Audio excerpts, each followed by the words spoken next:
Hi there, welcome to this YouTube channel, and today we're generally in the love season in the Valentine. Valentine is around the corner, so we're going to be talking about love today. But before I go on, hey, don't forget, if you have not subscribed, if you have not liked, shared any of our videos, please do so right now. Subscribe to the channel, and that way you can always get notifications when we post good content. All right.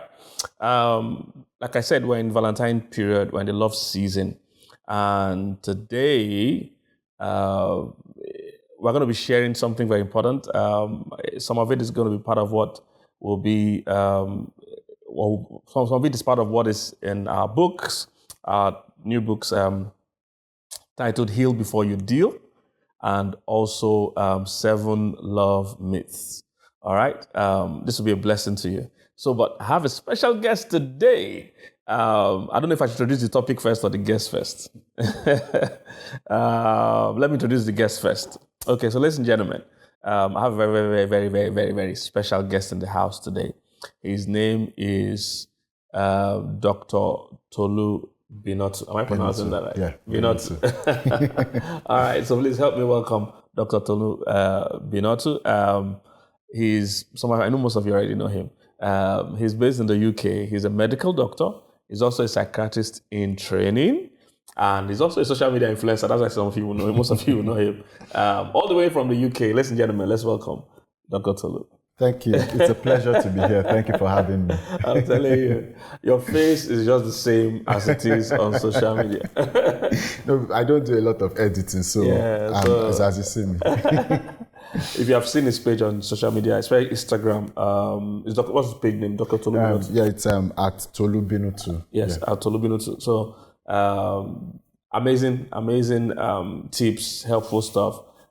He's quite an influencer, quite a lot of followers and all that. So, and the page is actually helpful. All right, it's actually very helpful. So I encourage you, if you have not followed him yet, please rush and go and follow, and on other platforms that he's on. But today he's here live, and I wish people could actually ask him questions, but I'll try and ask as many questions as I can. So welcome, Doc. Thank you for having me. Good to see you. All right. So because we're in this love season, so we're going to be discussing today how love changes the brain. Okay. All right. How love changes the brain. And there's no better person, because he's a medical doctor. He's also a psychiatrist in training. And he has also been in love at some point, or he's in love. I have a couple of times.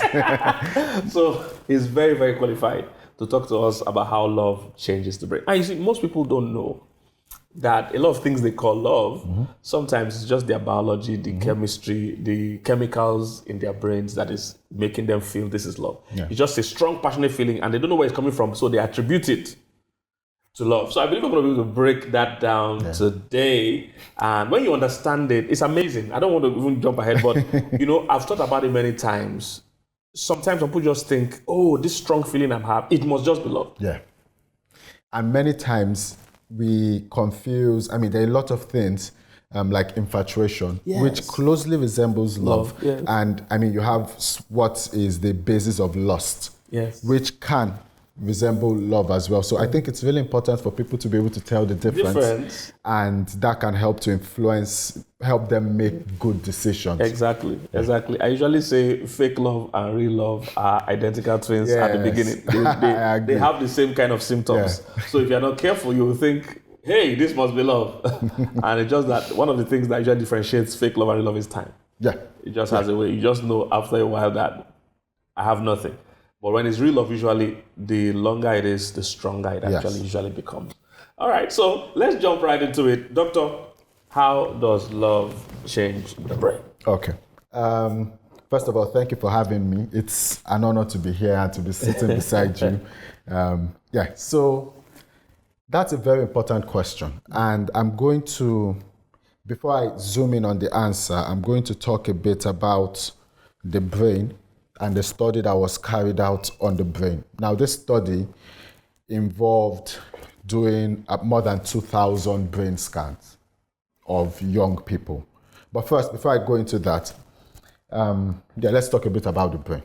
Now, the way the human brain is, it's the most fascinating part of the human body, right? And the reason why it is because when you look at the brain, you start to see that there are some parts of the brain that control things that we would say are automatic, and there are some parts of the brain that we are in control of. Like now, for instance, the decision to come here, the decision for the cameraman to set everything up, it involved a bit of planning, it involved a bit of management. There's a part of the brain that handles that.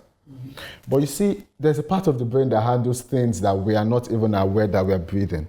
Like now, if I ask the viewers how many times they've breathed in and out, no one really knows. No one knows. But there's a part of the brain that does this. So that part of the brain, the part of the brain that we call it, it handles things like feeding, flight. That means when we are in danger, the decision to run away. Many people run away before they even know what they are running away from. And where they are running to. Exactly, where they are running to. Like I remember I lived in a house once and thieves attacked and an elderly woman jumped from her balcony, like 1 or 2 floors up, jumped down into the gutter and ran. It was after the thieves had gone that she realized her legs were swollen, she had suffered fractures. So there's a part of the brain that handles flight or even fighting. Right? That's why people, when they are angry, they say something like they see red and they don't know when they've hit somebody. Especially in, unfortunately, maybe cases of domestic violence. And then there's a part of the brain that handles reproduction. So now this part of the brain, some people call it the reptilian brain or the primitive brain. It handles all these things that we don't necessarily actively control.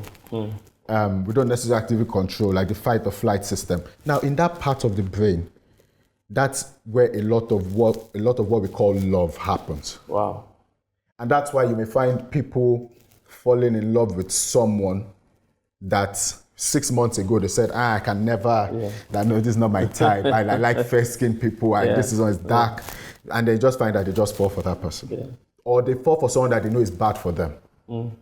They know the part of the brain that they control, cognitive functioning, they know that this person is bad, but they cannot help it, or so to speak.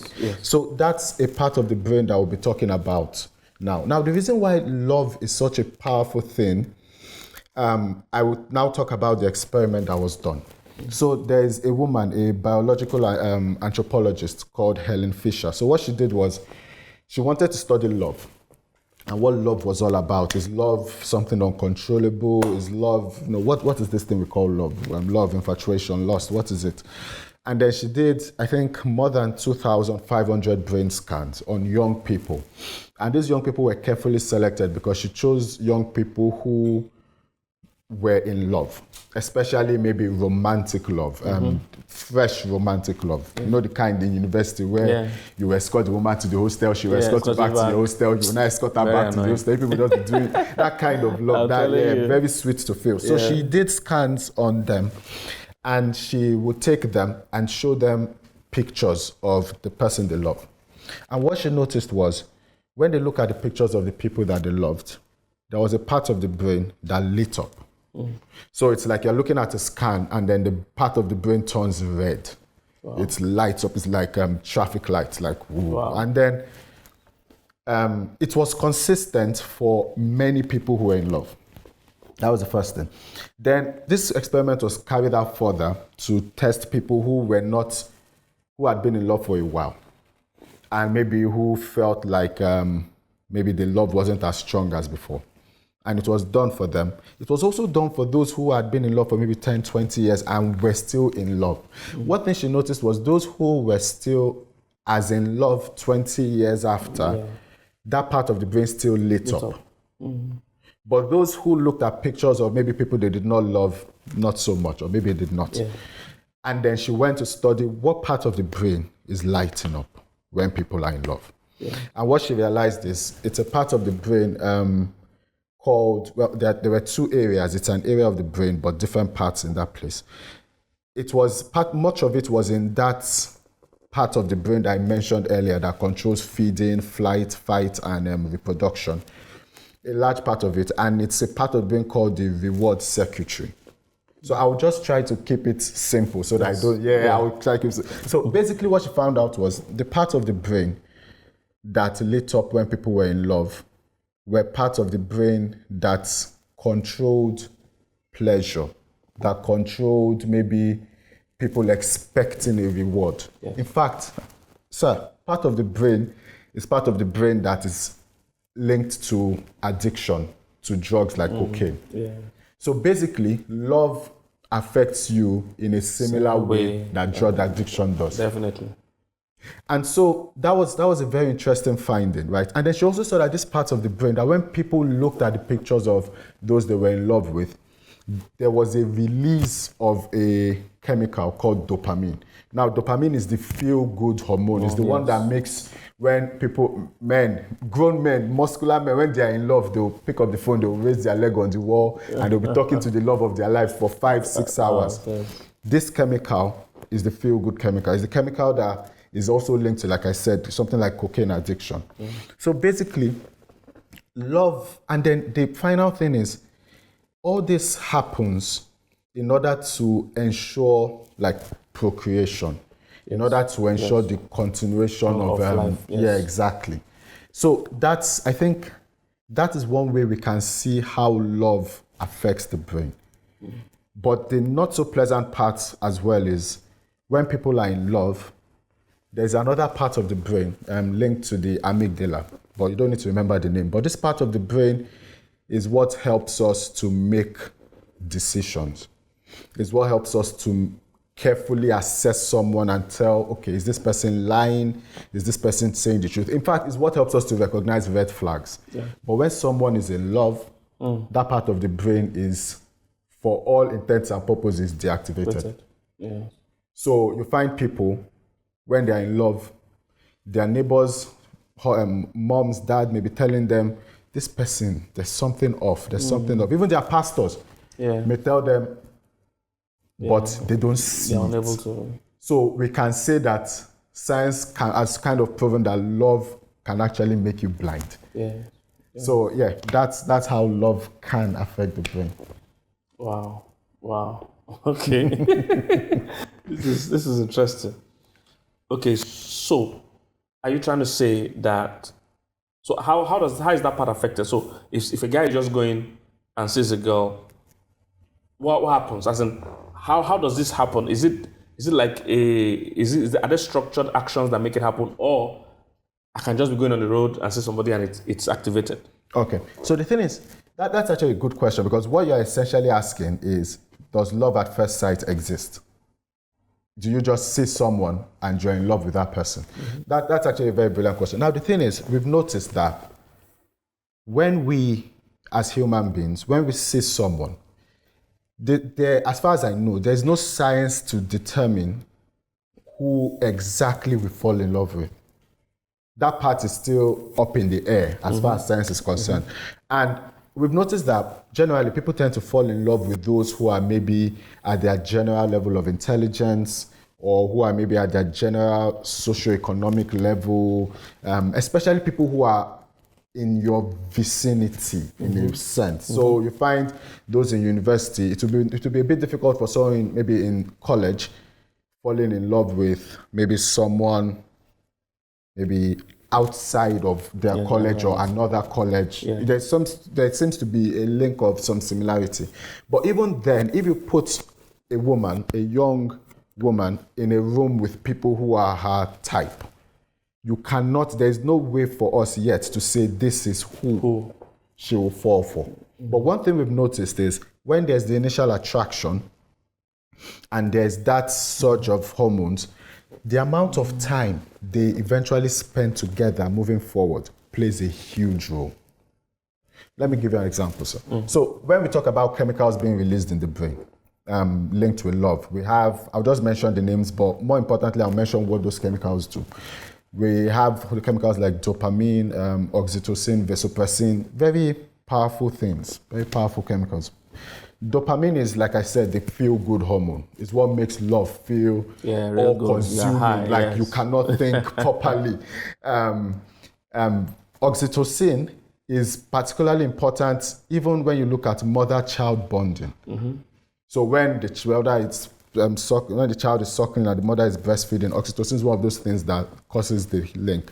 Oxytocin as well can even be released when someone hugs a loved one. Yes. And when it's released, it strengthens the bond, not just between mother and child, but between friends or even between lovers. Yes. So when all these things are released, and yes, there's one final one. There's another hormone called cortisol. Cortisol is like a stress hormone. So when someone is in love, there's a particular amount of stress attached to it. The person is longing for their loved one. If they call and the loved one does not pick at the time when they usually pick, or they call 3 times, they start calling their girlfriend's father or mother, when it's still fresh in the body. So cortisol is then, and cortisol has also been linked to a drop in another hormone. Now, when this hormone drops, what that happens is the person tends to have recurrent thoughts about their loved one. So that's all they can think about. Wow. In fact, as we say in Nigeria, that person has gotten your mumu button. Now, the only thing where you go, you understand? So that's all you'll be thinking about. So when all these things happen, and that's why it's important, maybe if you don't want to fall in love with someone, don't spend as much time with them. Very important. If you feel like maybe this person may be wrong for you, or this is not the time where you want this, or more importantly, if maybe you are in a committed monogamous relationship like marriage and you find someone attractive, don't fall into the trap of spending a lot of time. Because as you spend time, you are strengthening. The way the brain works, when we are learning something new, even if it's a new person, it's like cocaine. You take it once. If you can stop the person after taking it once, there's a good chance of complete withdrawal. But if the person takes it again, and again, and again, and that the feel-good hormones are being released, it becomes addictive. So by spending time, you become addicted to that person. And if after 6 months, you now want to end it there, it's much more difficult. Wow. There's still so much we're going to dissect, but I just want to also even throw in that, because this spending time is exactly what people that are married need to do. Exactly. For their love to get stronger. Exactly. So beyond now us learning how to deal with it when it's negative, we also need to put in the work when it's to make it positive, to strengthen what already exists. So I have a book also coming out titled 10 Habits of the Happiest Couples, of Happy Couples, and time. They're all T's, letter T's, and time is a major one. You can literally begin to love again or fall in love with somebody that you spend time with. So absolutely. So that hit me as you said. I was like, that's exactly what people need to learn. That investing time is one of the conscious ways to actually build love. Because many people think, because you've talked about the feeling part of love, and it is not necessarily a positive thing. Because these things you're saying now can happen, like you mentioned. Someone that is married can have it for someone who's not married. So there's a difference. Again, that's why I mentioned some of the other books on myths of love. There's a difference between the feeling aspect of love and what the commitment aspect of love is. Absolutely. And most people want to ride only on this feeling part of love. So they find out that they're having these chemical reactions for different people. So they think, I love 10 people. And it's not so. In fact, because that's why it's important to be able to tell what love actually is. Beautiful. It's in as much as we can talk about what happens in the brain, it's not just about what happens in the brain. Love is work. Love is commitment. Love is spending time. Love is making sure you don't spend time with the wrong people. In fact, causing a separation, which I will still talk about when we talk about heartbreak and how to get over someone. Love is a deliberate commitment, and time is an absolute. In fact, the people, and I mentioned the experiment, those who had been in love for many years, their brains lit up just like someone who just fell in love. And that's partly, or to a great extent, because of the amount of work they put in to keep the fire burning. So it's not just that you feel something. It's not necessarily love. It's a chemical reaction. It's a chemical reaction. It's a chemical reaction we see even when you are infatuated with someone. Exactly. But love goes beyond that. Love is about the commitment, even when it doesn't feel like, to stoke the flames and get back the flames. And that commitment is what keeps it going. So I think that's where people's struggles, lie, because they think if I'm not feeling these chemical reactions, I'm not in love. And they trust this reaction so much to the point that even when somebody is married and they're feeling these reactions for somebody else, they say, oh, I'm no more in love with my spouse. I'm now in love with this person. And they think or feel a need to obey these feelings or go in line with these feelings. So I think that moves us now to the next thing we need to focus on. So how is there hope? If someone is getting these reactions for somebody that's not good for them or somebody they're never married to, so what am I going to do? Yeah. That's a brilliant question. And that is something that I think we actually need to talk about. So now, many of the experiments, like I said, were carried out with college students. Now, if we know anything about college students, we know that the people that were lighting up their brains in a couple of years' time, that's not it anymore. In fact, one of the most common questions that the college students were asking, I think, was about how to move on from something. So that shows that heartbreak has already occurred. So that also shows that the fact that you're having this chemical reaction, the fact that maybe you're having dopamine and oxytocin and everything just flaring up, doesn't necessarily mean that it is pure love. It is love of that. It is a real love in the essence of it. What it means, what it could mean, to be honest, is that you found someone that you feel a strong attraction for. And that's going to happen many times forever in your life. Right? So, I mean, if you are going to depend on that and then ruin something or maybe put aside something else for that, how long do you think that's going to last? There's no guarantee for how long it will last. What we can talk about when we do those scans is the there and now, what we are seeing.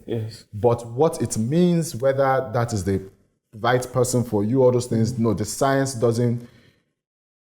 That is lighting up doesn't mean that. It simply means that your primitive, and this is important because, like I said, even this part is all linked to the primitive part of the brain. So it is the part of the brain that does not do a lot of thinking. And that's why we are a higher species. When you feel, you don't necessarily need to act on it. On that feeling. Powerful. It is animals who, or basal animals, who they see and then they do. And that's important for them to reproduce and not go into extinction. But as human beings, there's a reason why, in fact, so if you see the brain, it's very interesting. The largest part of the brain is the part that we control. Wow. Is the part that helps us to think. I mean, when you're talking about parts of the brain like the dorsolateral prefrontal cortex, which helps with planning, and like this entire planning was due to everyone here using that part of their brain. But when you now look at the primitive aspect, the reptilian, in fact, it's called the reptilian brain because it is the kind of brain that you have in reptiles where they don't make conscious decisions. They are controlled by their basal needs. But we have something bigger and encompassing. And there's a reason why that is.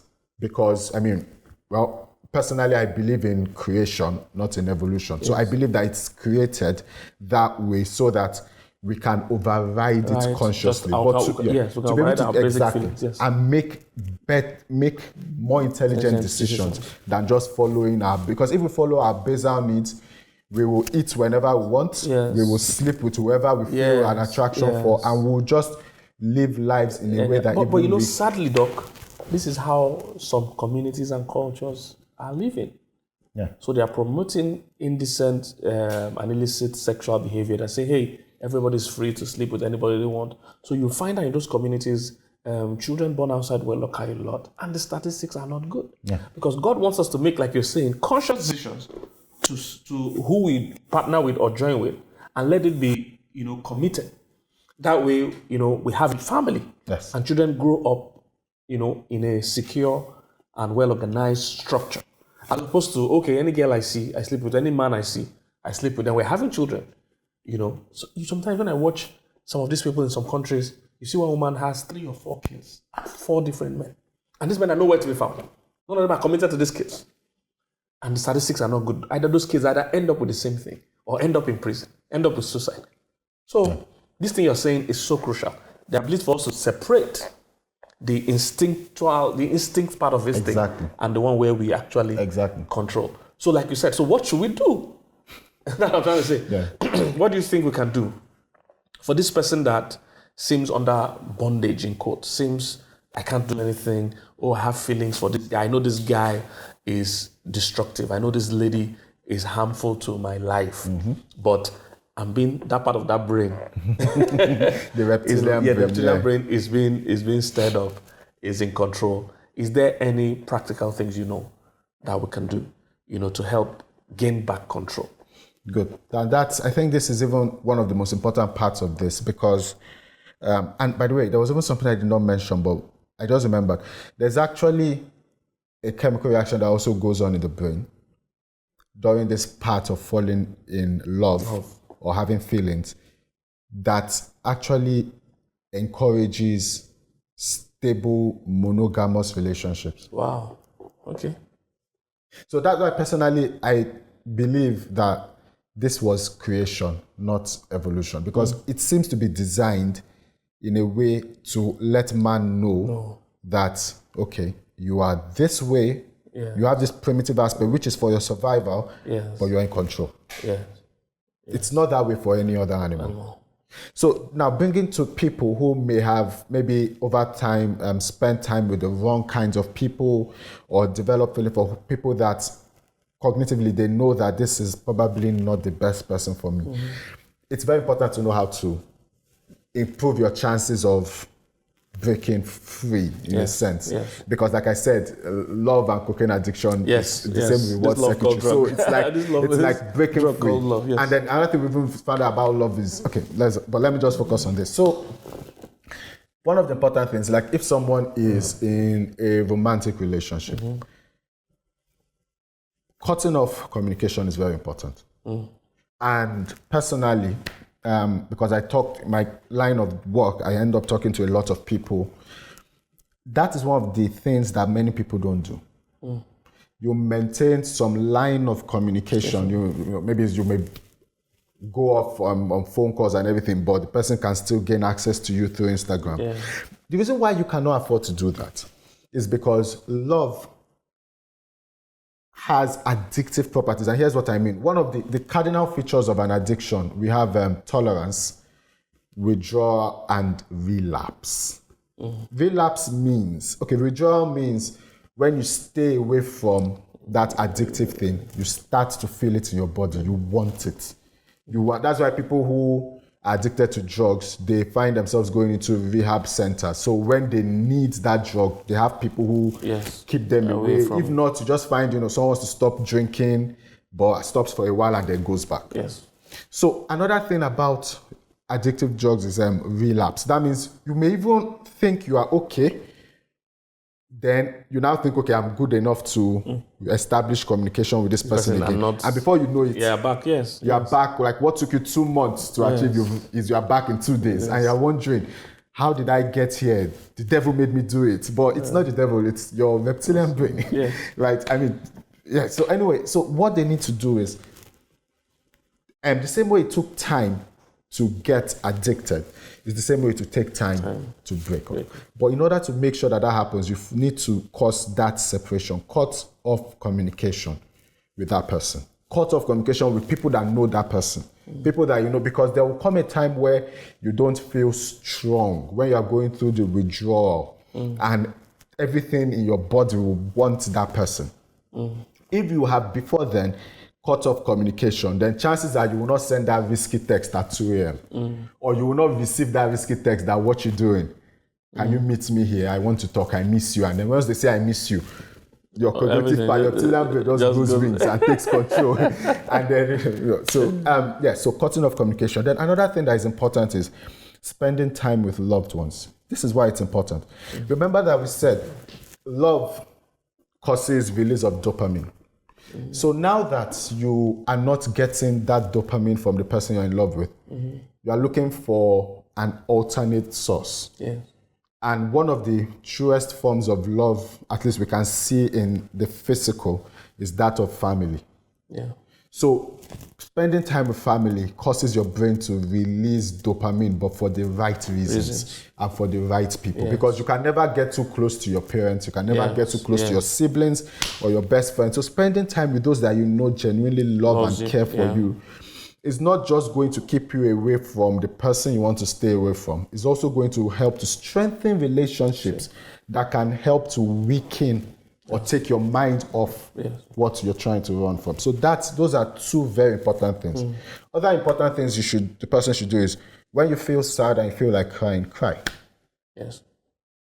Cry. Don't suppress it. Don't. And I think that's something that we need to tell ourselves, maybe people in Africa or Nigerians, where you are expected, maybe as a man, for men especially, to bottle up your feelings and, be a man. How can you be crying because of woman? What do you mean? What do you mean? You not cry for your mother, you're crying for girl. It's normal. You did not develop that kind of love for your mother. This one was this was more like an addiction. So if you feel like crying as a woman, as a man, cry. Give yourself time to heal. People heal differently. And because you've spent time with the wrong person, you formed neural relationships. That means your brain has formed pathways just for that. So it's going to take time for you to not miss it. They're going to go through the withdrawal process. And so it's important for you to, if you feel sad, cry. If you want to write a journal, write in your journal. Hang out with your family, cut off communications with this person, and most importantly, give yourself time. Carry out useful activities. If maybe you were very active in your church, go to church, hang out with people that you know have genuine love for you. A support system, and one of the strongest support systems anyone can ask for is their religious support system. So if a Christian church, if you're not, just your support system, hang out with them, because they can provide without maybe expecting back or causing you to lose something of yourself. So all those things are very important steps, but one of the most important ones is also, when carrying out all these things, give yourself time. It took time to develop that bond. It will take time to come out of it. Okay. Before we go, because we're going to end this session now, we're going to do another session on breakups and how it affects the brain. But before we close and go to that, I also want to add that, and this is why knowledge is also important. When the more knowledge you have, the more you can recognize these patterns and you can take charge of them. Absolutely. All right. So that's why knowledge is good, because somebody that didn't know all these things would just think, oh, I'm in love and I'm helpless. You need to understand that it's just chemical reactions going on and they can fade suddenly. One time. Maybe you even need to tell us why that happens. Why does it, this dopamine and all these things flowing at a certain time that makes somebody look crazy? Then 1 year down the line, generally say it takes anywhere between 6 months and 2 years, it disappears. What is the reason for that? Okay. Now, it's important because it's the same way when we look at the processes that are controlled by that part of the brain. If we look at flight, for instance, when we see danger and we run, eventually you would, by God's grace, escape from the danger and that part goes down. And you're fine. And if you ran and you stepped on a nail, that's when you notice that there's blood or you twisted your ankle. But at that point in time, you were so consumed by adrenaline that you did not feel anything. That's why you find people, a fence as high as this, they can jump it. Because their bodies have gone into overdrive to get them away from danger. It's the same way for those who have sex. If someone feels the urge, at that point in time, it looks as if you don't have the sex, that's something wrong. But once you have the sex, there's the release, everything comes down. I'm telling you. You may even be looking at the person, especially maybe those who have sex randomly, and then you're like, and then you start feeling regret. That is the reptilian brain coming down, and then your thinking faculty now coming down. I'm not ready to do that. And there's some people genuinely do not believe how they do this. So it's the same thing with things like infatuation. At that point in time, we look at the biblical story of Absalom and Tamar, his half-sister. It looked like it was, I think, he wanted her so... yes, exactly. And then, but But once it was done, I think the Bible said he hated her. Her. I was actually going to mention the story, so it's good you mentioned it. I was going to mention it. He hated her and he wanted her out of his sight. But you notice what happened. The fact that it had left his body did not mean the situation was over. In fact, that started a series of events of consequences, I'm telling you, that affected that family. Yes. And that's why we need to continually, we are the higher species, so we need to continually remember that in as much as there's the reptilian aspect, which is there for a reason, but there's a bigger aspect, literally bigger than that part, which we are in control of.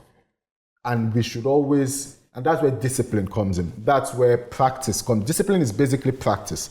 Practicing for the moment where you may feel like you are being overridden by that primitive part of your brain. You've practiced just long enough to maintain that discipline that you see, okay, you tend to start recognizing things that, okay, this particular person, I'm finding her attractive, but it should not be. Yes.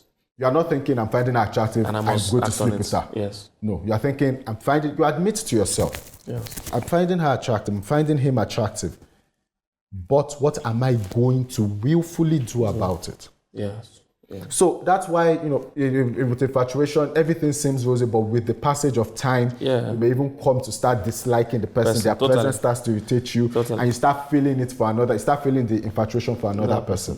That's why all these chemical reactions are not dependable. Yes. And knowledge, like you said, sir, knowledge of these things is very key to help us to make the right decisions. Wow, that's amazing, and it's part of what I shared in my book. I haven't have a message titled "You Choose Who You Love," because people have that notion that, oh, I don't choose who I fall in love with. What that means is that I can be married and fall in love with 1 million people. I can fall in love with somebody I should not fall in love with. And God never designed love that way. Yes. I believe, like you said, there's a part of our brains that helps us to help humanity to continue, helps a man to be attracted to a woman, help a woman to be attracted to a man. But everything should have control. It's like our natural instincts of hunger. Yeah. Just because I'm hungry doesn't mean I can eat anywhere or I can eat anything. It's a legitimate need, but I must also try and meet it, in a legitimate and a proper way. All right. So we need to get to that stage where we can appreciate that, okay, I have this feeling, but there's a way to do it. And when it's in the right environment, it's good to be crazy about my wife. Yeah.